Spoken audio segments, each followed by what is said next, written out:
Salut tout le monde, aujourd'hui on va parler du convoi de la liberté qui est parti la semaine dernière en France. Pour rappel, le convoi de la liberté est un mouvement populaire qui s'inspire de ce qui se passe au Canada. Là-bas, en réponse à une obligation vaccinale, les camionneurs ont bloqué des routes, des parlements et des villes, et le tout soutenu par une partie de la population qui organise partout des fêtes et des lieux de rencontre. C'est une contestation qui reprend les codes politiques qui sont les leurs en Amérique du Nord et qui sont assez différents des nôtres. On avait déjà discuté dans une autre vidéo des différences, on va pas revenir dessus. Aujourd'hui, on va faire nos chevins et parler uniquement de la France. Ce qui est très intéressant en France, c'est que dès le départ, le mouvement a pris une tournure très démocratique et sociale. Et ça rappelle un petit mouvement qui est né un matin de novembre, si tu vois ce que je veux dire. Un matin de novembre, nargués par un suçon, ils ont repris la vie de n'importe quelle façon. De l'accumulation naît la révolution. Chez nous, le vaccin, il est en fait très peu présent dans les revendications. On parle surtout de la caste des oligarques à dégager, du prix des carburants et de l'autoritarisme pour des fausses raisons sanitaires. Moi, j'ai juste un salaire d'ouvrier. À partir de là, quand je vois le prix de l'essence, je me dis, est-ce que je vais travailler pour payer mon essence ou pour vivre, on ne sait plus trop quoi. Moi je suis seule avec 2 enfants et pour moi c'est la course tous les jours, faut tirer de tous les côtés pour manger, pour ne serait-ce que d'aller au travail, le coût de l'essence. Notre argent il sert les milliardaires, mais nous on veut qu'ils servent le peuple, on veut plus qu'il y ait des gens pauvres dans la rue, on veut plus tout ça. On se pose même pas la question, notre place elle est dans ce mouvement-là. Les partis politiques sont eux gentiment écartés et le mouvement s'organise sans leader sur les réseaux sociaux. Et forcément un retour même fébrile des gilets jaunes sur la scène politique, et ça juste avant des élections, ça emmerde 2-3 journaleux de la télé. Déjà, les gars, ils ont mis 3 plombes à en parler. Et maintenant que c'est impossible de l'ignorer, les types, ils sont perdus. Mais des insoumis, des civitas, les troupes de Philippot, des complotistes, des gilets jaunes, ça va vous faire rire, mais voilà, je disais hétéroclite il y a quelques instants, ça, je vois pas comment qualifier autrement, non? Ils se demandent, est-ce que c'est un mouvement de gauche? Est-ce que c'est un mouvement de droite? C'est juste qu'en fait, que le peuple en action ne rentre pas dans leur petite case et ça les rend totalement débiles. Donc soit ils disent rien par prudence, soit ils disent des dingueries, mais dans les deux cas, en fait, ils ne comprennent absolument rien à ce qui se passe. Ces mouvements-là, par nature, ça veut dire quelque chose, c'est compliqué à interpréter. Quelques routiers, mais pas seulement, beaucoup d'anciens gilets jaunes, des restaurateurs, des insoumis, des anonymous, ça nous fait une paralysie du pays en France, possible? C'est compliqué à canaliser aussi. Alors vous nous parlez de pacifisme, vous savez aussi qu'on a une de nos équipes qui a été intimidée, empêchée de travailler aujourd'hui normalement. Quelle est votre réaction? Alors après, il y a plusieurs points de vue. Moi, est-ce que vous condamnez ce genre de... Mais il faut leur pardonner parce que nos bourgeois, ils adorent transformer les mouvements sociaux en mouvements de colère. Parce que l'émotion, ça n'a pas de base politique. Tu vois, ça demande juste à être calmé, la colère. Donc il n'y a pas besoin de remettre en cause tout un système d'inégalité, d'appropriation, tout un système oligarchique où les milliardaires, ils ont les médias, etc. Non, non. La colère doit juste être calmée, sans remise en cause. Alors, il y a un mot qui n'a pas été prononcé dans cette émission pour l'instant, c'est le mot complotiste. Est-ce que ça les rassemble d'une façon ou d'une autre? Y a-t-il ou non des liens possibles que l'on puisse tisser avec le mouvement américain QAnon? Je rappelle qu'ils ont largement participé à l'attaque du Capitole. Hein. Et donc forcément, si les journaleux étaient clairs sur les revendications et sur ce qui se passait, ils seraient obligés de discuter de ce qu'ils font et peut-être de se remettre en cause. Mais du coup, ils ne le font pas. Ils font semblant de ne pas comprendre pour pouvoir rester dans leur zone de confort. Si jamais, à un moment donné, ça tournait mal parce qu'il y avait un affrontement, et puis comme ça s'est passé avec les Gilets jaunes de temps en temps, juste à l'approche d'une élection présidentielle, on est certain que ça prend des proportions gigantesques à ce moment-là. En tout cas, ce qui est important, c'est que là, c'est les présidentielles.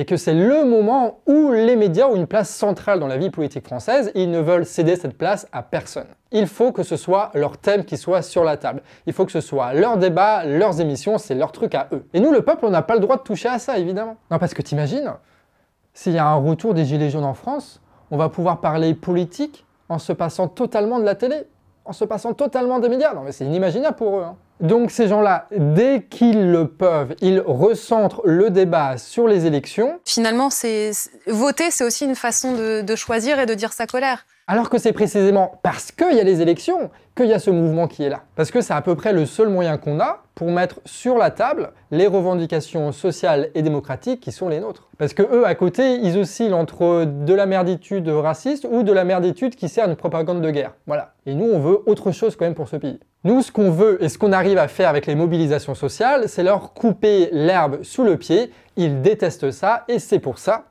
qu'on va continuer. Bon, en tout cas, les médias, en règle générale, ils restent très prudents pour ne pas souffler sur les braises de la mobilisation sociale comme ils l'avaient fait avec les Gilets jaunes en 2018. Par contre, lui, le gouvernement, il a un tout autre comportement, il est terrifié. Et pour ça, il n'y a qu'à voir comment le convoi il a été accueilli à Paris le 12 février. 32 000 manifestants en France, dont 7 600 qui ont rejoint les Champs-Élysées d'après le ministère de l'Intérieur.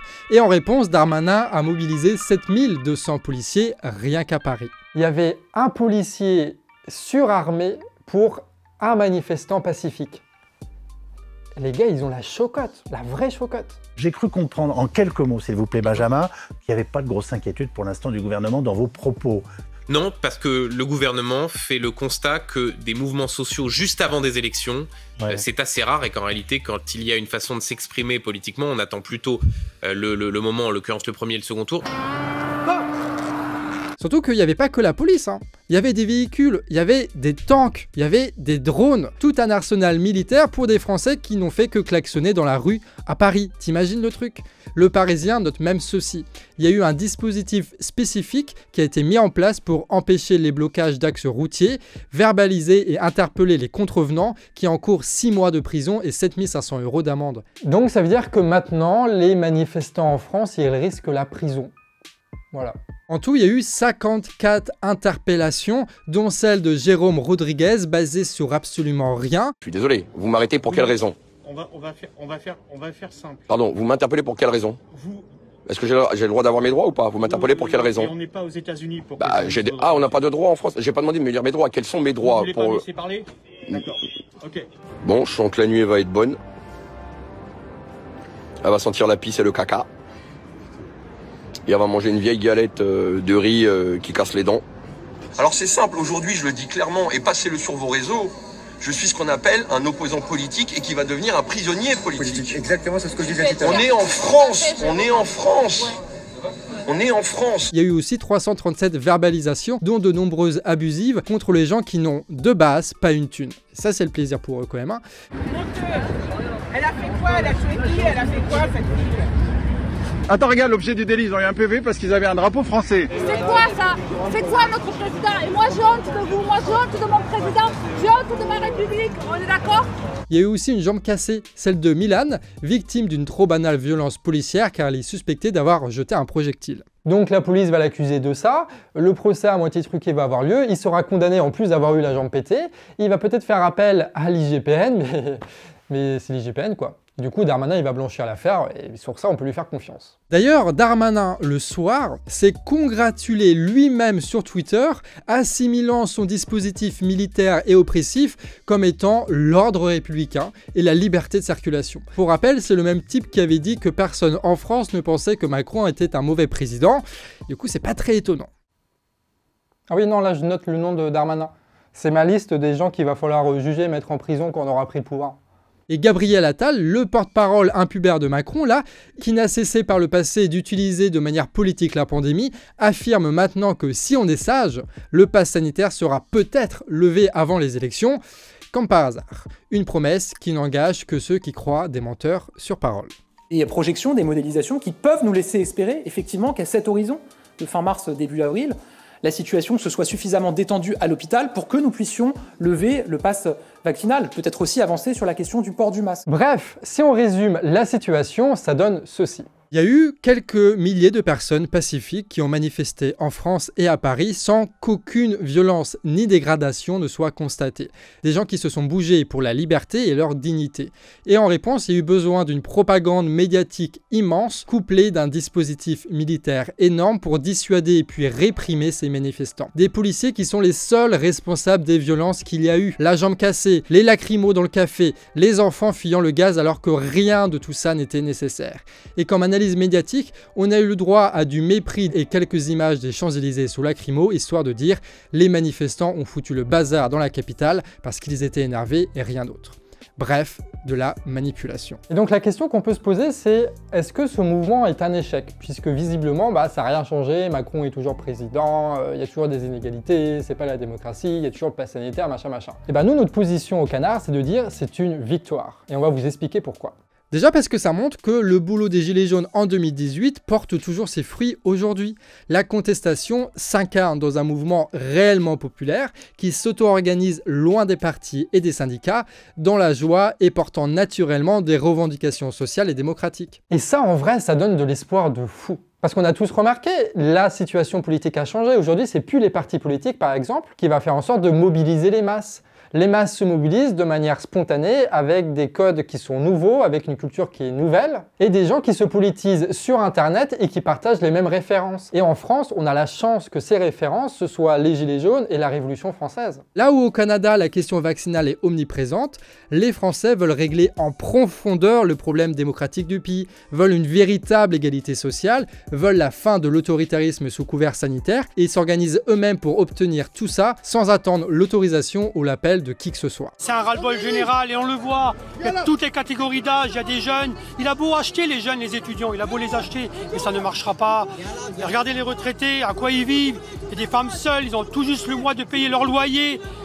C'est pas normal, il faut que ça change. Des milliers de personnes se sont organisées et ont agi de manière spontanée, juste quelques milliers, Et ça a suffi pour donner les grosses chocottes et au gouvernement et aux médias. Un système qui s'est senti suffisamment en danger pour mobiliser littéralement une armada de flics et toute une propagande pour se protéger de ça. Donc s'ils se sentent en danger, c'est qu'on est dangereux. Alors non, c'est vrai, ça n'a pas mobilisé des millions de personnes. Mais par contre, ça en a touché des millions pour sûr.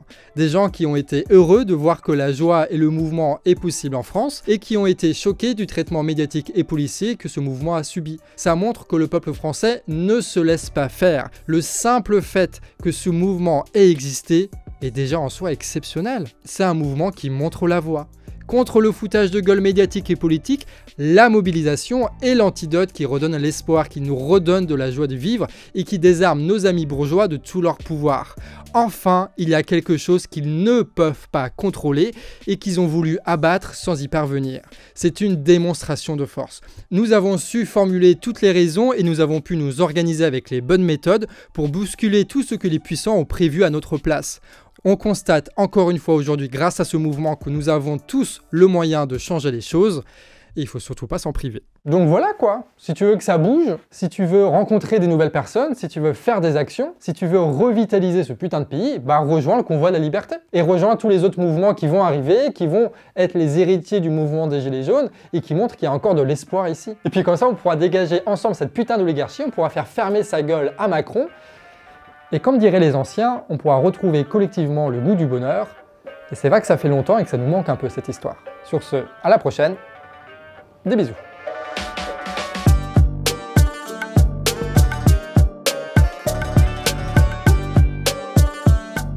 Ouais.